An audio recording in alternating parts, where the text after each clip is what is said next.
승용차 유리가 부서지고 심지어 항공기 운항마저 일시 중단됐습니다. 모두 북한이 날린 지난 2일 기준 1,000개가량의 오물풍선 때문에 일어난 일입니다. 전국적으로 경찰에 신고된 것만 지난 2일 기준 860여 건인데 북한은 한국 정부가 대북 확성기 방송 재개 움직임을 보이자 돌연 살포를 잠정 중단했습니다. 남북 간의 상호 신뢰가 회복될 때까지 9.19 군사합의 전부 효력 정지를 결정했습니다. 얼핏 대북 확성기 방송 탓에 한 발 물러선 듯한 태도를 보인 건데 북한은 대북 확성기 방송을 두려워하는 것일까요? 저희에게 자문해준 전문가들마다 위협의 수위에 대한 의견차가 있긴 하지만 북한이 대북 확성기 방송에 민감하게 반응한다는 데는 사실상 이견이 없었습니다. 대표적인 사례가 바로 2015년 8월에 있었던 일입니다. 당시 서부전선 비무장지대에서 북한군이 설치한 목함지뢰로 우리군 하사 2명이 중상을 입었고 이에 우리군은 대북 확성기 방송을 11년 만에 재개했는데 이때도 북한은 발끈하며 포사격을 했습니다. 그리고 이후 열린 남북 고위급 회담에서 북한은 한국의 대북 확성기 방송 중단을 강력히 요구했습니다. 당시 홍영표 통일부 장관이 북한의 관심사는 오로지 확성기 중단이었다. 확성기 문제에 집중하더라라고 말했을 정도였습니다.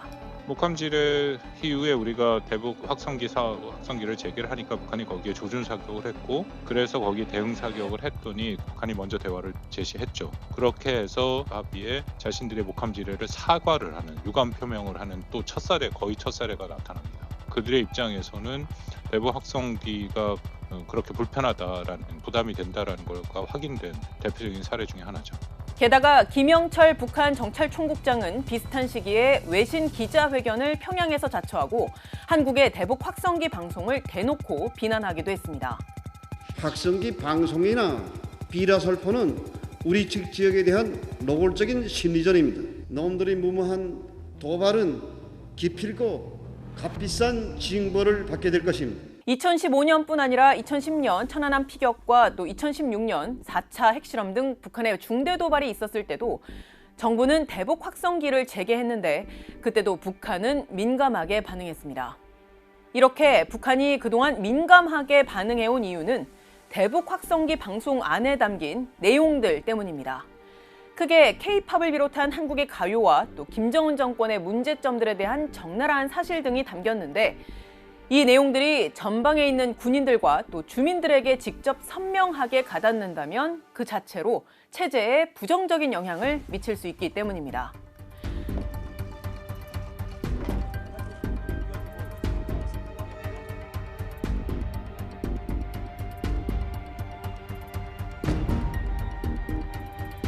김정은의 그 우상화 수준이 역대 최고 수준으로 지금 올라가고 있단 말이에요. 근데 이제 남한에서 흘러나오는 김정은 관련된 소식들이 대부분 이제 내가 알던 거하고는 다르다. 이런 걸 이제 깨달으면서 사상적으로 이제 오염이 될 수 있는 그런 가능성. 이런 것들이 이제 북한 당국이 굉장히 경계하는 부분이라고 할 수 있는 거죠. 실제 대북 확성기 방송으로 북녘에 송출된 내용 중에는 이런 것들이 있습니다. 북한 동포 여러분, 사람은 누구나 다른 사람에게 드러내기 싫은 비밀이란 게 있죠. 하지만 독재 국가에서는 그런 인간의 본능까지도 통제하는데요. 조선이 안고 있는 모든 문제는 김정은 세습 정권의 독재성과 연관되어 있다.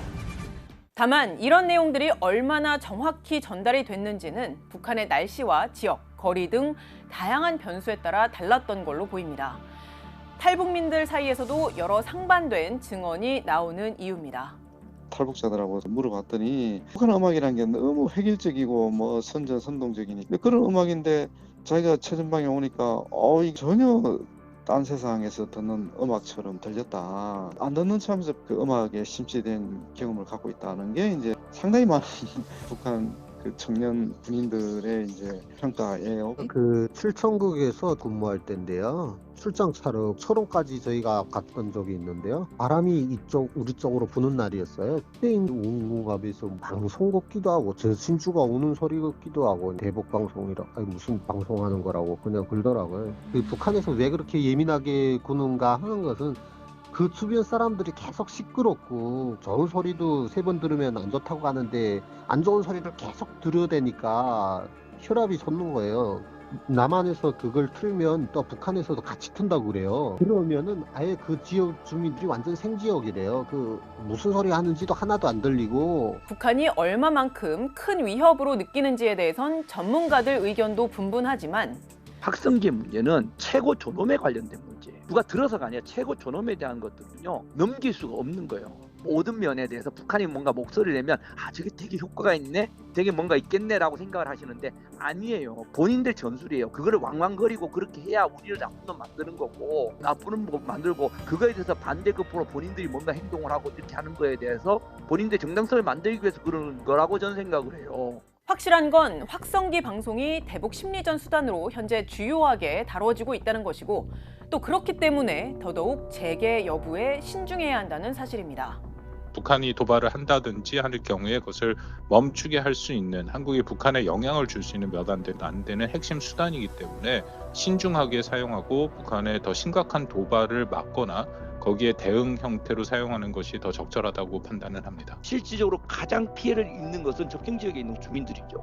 북이 조준 사격을 하겠지만 그것이 오반이 나서 마을로 떨어질 수도 있는 거고 자기 집에 떨어질 수도 있는 겁니다.